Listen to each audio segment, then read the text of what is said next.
السلام عليكم ورحمة الله وبركاته حبايبي. النهاردة فيديو جديد، يا رب يعجبكم. النهاردة بقى اليوم مليان حاجات كتير قوي هنعملها. اول حاجة كده انا صحيت حوالي الساعة 7 الصبح. كنت رايحة بنتي كان عندها امتحان يعني وكده، وكنت طبعا لبستها وبدأت كده افتح الشقة الصبح عشان طبعا الشقة تتهوى. وبعد كده نزلت، طبعا الدنيا عندي رايقة. مفيش اي حاجه عايزه تتعمل. دي ملوكه وهي رايحه على الامتحان، ادعوا لها ربنا ينجحها. وهنا بقى كنا ركبنا الاسانسير ونازلين باذن الله على خير. دوسنا كده وبعد كده بدأ الاسانسير بقى ينزل، وان شاء الله نروح الامتحان. ربنا يكتب لها الخير كده وربنا معاها وهي بتمتحن. هنا خلاص بقى نازلين على باب العماره وهنتكل على الله. هنا بقى بعد ما رجعت كان عندي بس المطبخ فيه طبقين كده. قلت ايه لما اعملهم، إيه لان انا كنت مروقه الشقه بالليل، وفضل بس الكوبايات دي والحاجات دي مطرح العشاء. وبيني وبينكم ما قدرتش ان انا اعملها، وقلت ان شاء الله الصبح بعد ما اودي بنتي الامتحان هخش بقى اخلصهم كده، خلاص الشقه عندي تبقى زي الفل. طبعا ما خدوش مني اي حاجه. وعايزه اقول لكم الجو النهارده كان تلج، يعني احنا كنا ماشيين الدنيا كانت هوا قوي الصبح. فحاولوا يا جماعة تقلوا كده عشان اليومين دول برد، واللي بيتعب من البرد يعني بياخد وقت وفترة طويلة عقبال ما بيتعالج منه. ربنا يسترها علينا كلنا يا رب. زي ما انتوا شايفين كده نضفت بقى بواقي الأكل كده، وبعد كده بدأت كده ايه أغسل حاجة حاجة. طبعا ان شاء الله في الفيديوهات الجاية هنبدأ بقى نغير في المطبخ ونعمل بقى ديكورات حلوة عشان خاطر رمضان بإذن الله وكده. في كذا حاجة يعني في دماغي بإذن الله هنعملها، و يعني ربنا يسهل نشوف هنعمل ايه.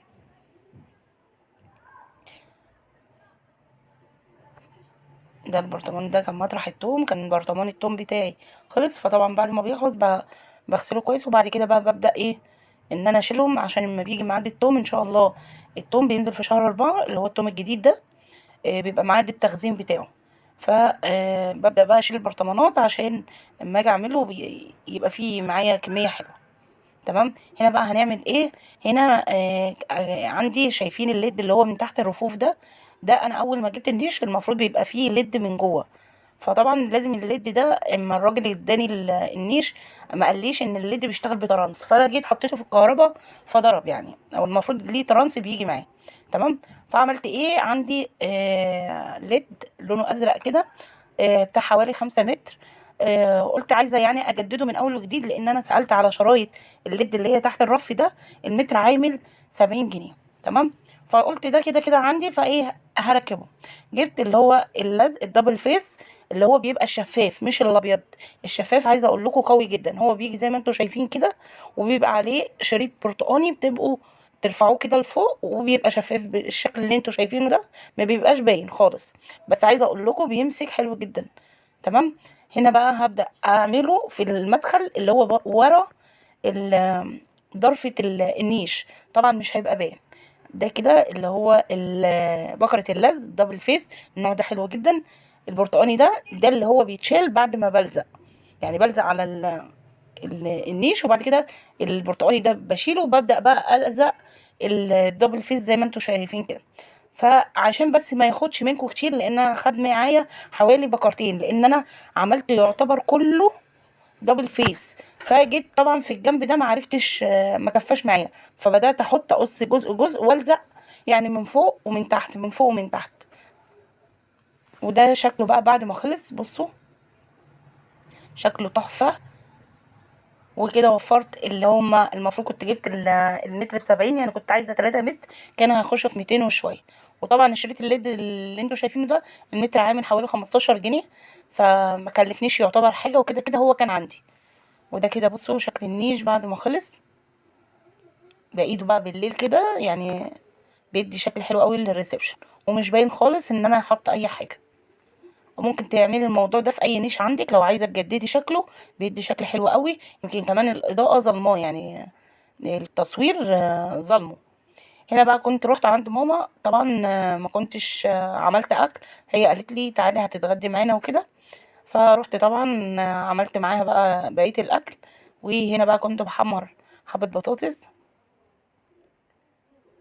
قلت كده ايه، طبعا البطاطس جنب الاكل اليومين دول رخيصه، فيعني فرصه ان احنا نعملها على طول محمر. هبدا اشيل كده.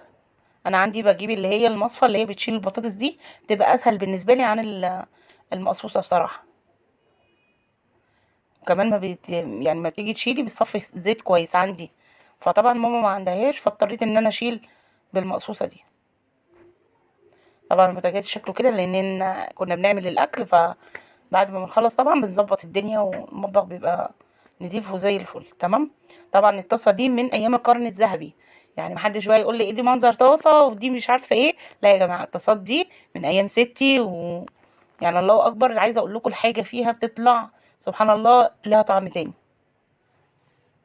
هنا بقى كنت حطيت حبه بطاطس تانيين.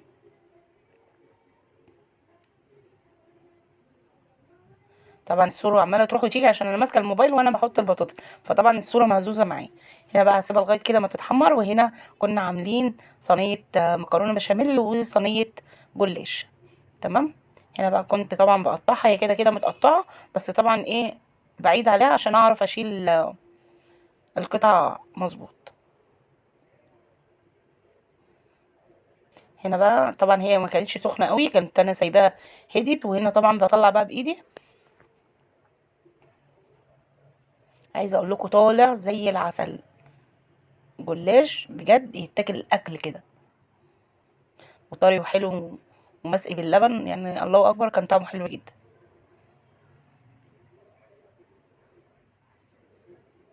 زي ما انتوا شايفين كده.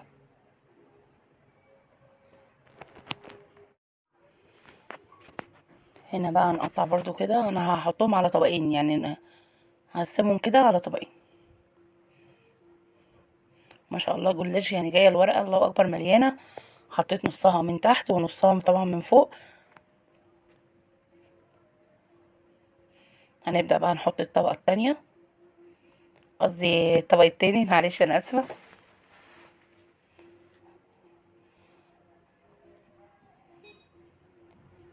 طبعا لو كان بقى فيه جبنه موتزاريلا ولا الكلام ده كنت طبعا حطيت، بس للاسف ما كانش فيه. ف عملناه كده، بحط طبعا مع اللحمه المفرومه طبقه كده من الجبنه، برضك بتديها طعم حلو، لو زيتون برضو بيبقى طعمه برضو جميل. بس المره دي عملناه بقى باللحمه المفرومه، طبعا معصجينها بقى بالبصل والفلفل والطماطم، محوجينها كويس. هنا دي صينيه المكرونه. طالعه عندي الفرن بتاع ماما ما بيسويش الحاجه، يعني لو حاجه كبيره لازم تدوريها كل شويه عشان خاطر ايه، تستوي، يعني بيسوي جنب وجنب، مش اللي هو بيسوي الحاجه مره واحده. فللاسف بقى بصوا طلعت بالشكل ده. بس انا عايزه اقول لكم طلعت حلوه، يعني ما مش وحشه، هي الطبقه بس اللي من فوق هي اللي شكلها مغير، لان احنا لفينا الصينيه ايه مرتين عشان تتحمر.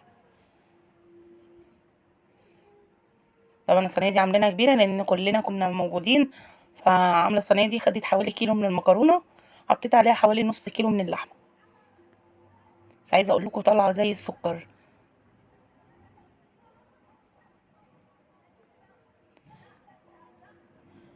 هنا بقى نبدا نحط ايه على قد كل واحد كده القطع بتاعته.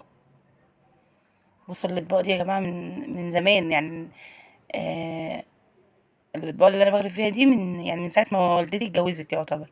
بصوا هنا بقى خلاص كنت غرفت، وعملنا طبعا سلطه جنب المكرونه والجلاش ومخلل.